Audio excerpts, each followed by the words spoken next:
Monsoon नेमका कुठपर्यंत पोहोचला? महाराष्ट्रात कधी दाखल होणार? कोणत्या भागांना हवामान विभागाचा वादळी पावसाचा इशारा? सगळं जाणून घेऊ. महाराष्ट्रात गेले काही दिवस एकीकडे उष्णतेचा रेड अलर्ट आहे, तर एकीकडे वादळी पावसाचा कहर पाहायला मिळतोय.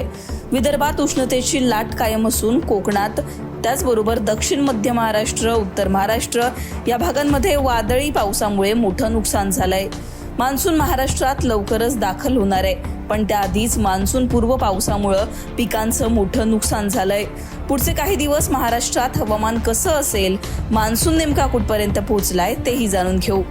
सॅटेलाइट इमेजनुसार अरबी समुद्रात तयार झालेल्या कमी दाबाच्या क्षेत्रामुळे कोकण किनारपट्टी परिसरात वादळी पाऊस पाहायला मिळतोय.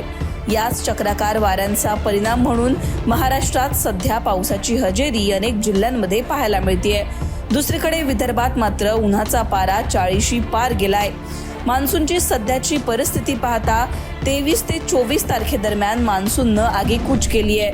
तो भारताच्या सीमेजवळ लवकरच दाखल होईल असं दिसतंय. 23 तारखेला अरबी समुद्र, बंगालचा उपसागर, कोमोरिन क्षेत्र आणि अंदमान समुद्राचा जवळपास सगळाच भाग मान्सूनने व्यापलाय. मान्सूनची वेगाने वाटचाल होताना दिसतीये. 1 जून आधीच म्हणजेच मे महिन्याच्या शेवटच्या आठवड्यात मान्सून केरळमध्ये दाखल होण्याची शक्यता वर्तवण्यात येतेय. 8 ते 10 दिवसात किंवा त्याही अगोदर मान्सून त्यानंतर महाराष्ट्रात दाखल होईल. मान्सूनवर यंदा एल निनोचं संकट आहे, त्यामुळे सरासरीपेक्षा कमी पाऊस यंदा महाराष्ट्रात पाहायला मिळेल. पुढचे काही दिवस हवामान नेमकं कसं असेल तेही जाणून घेऊ. आयएमडीने जारी केलेल्या इमेजनुसार 24 तारखेला विदर्भातील काही जिल्ह्यांमध्ये उष्णतेचा रेड आणि ऑरेंज अलर्ट आहे. अमरावती, वर्धा, चंद्रपूरमध्ये रेड अलर्ट आहे. त्याचबरोबर उर्वरित सगळ्याच जिल्ह्यांमध्ये उष्णतेचा ऑरेंज अलर्ट आहे. या भागांमध्ये उन्हाचा पारा 40शी पार पाहायला मिळेल. त्याचबरोबर कोकणातील काही जिल्हे, पुणे, सातारा, सांगली, सोलापूर, लातूर, धाराशिव, त्याचबरोबर मराठवाड्यातील काही जिल्ह्यांमध्ये वादळी पाऊस पाहायला मिळेल असा अंदाज हवामान विभागाने वर्तवलाय. 25 तारखेला विदर्भात उष्णतेची लाट कायम असणार आहे. त्याचबरोबर कोकणात ठाणे, रायगड, रत्नागिरी, सिंधुदुर्ग, अहिल्यानगर, बीड, धाराशिव, लातूर, सोलापूर, पुणे, सातारा, सांगली, कोल्हापूर या भागांमध्ये वादळी पाऊस पडेल असा अंदाज आहे. हिंगोली, परभणी, नांदेडमध्ये सुद्धा पावसाची शक्यता वर्तवण्यात आली आहे. 26 तारखेला विदर्भात उष्णतेची लाट कायम असणार आहे.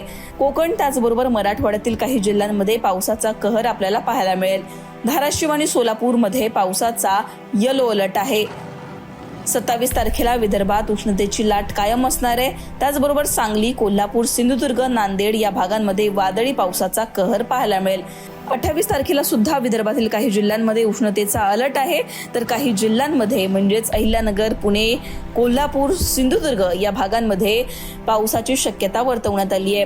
पुढचे काही दिवस विदर्भात उन्हाचा पारा 40शी पार पाहायला मिळेल. पण त्याचबरोबर कोकण, उत्तर महाराष्ट्र, मराठवाड्यातील काही जिल्हे, पश्चिम महाराष्ट्रातील काही जिल्हे या भागांमध्ये वादळी पावसाचा कहर आपल्याला पाहायला मिळणार आहे. हा मान्सून पूर्व पाऊस आहे, त्यामुळे या पावसामुळे पिकांचं सुद्धा मोठ्या प्रमाणात नुकसान होत आहे. महाराष्ट्रात लवकरच मान्सूनची सुद्धा हजेरी पाहायला मिळणार आहे, पण त्याआधीच पावसाचा कहर महाराष्ट्रात पाहायला मिळतोय. तुमच्या भागात सध्या कसं वातावरण आहे, तिथे काय परिस्थिती आहे, कमेंटमध्ये सांगा. लोकमतला सबस्क्राईब केलं नसेल तर सबस्क्राईब करायला विसरू नका.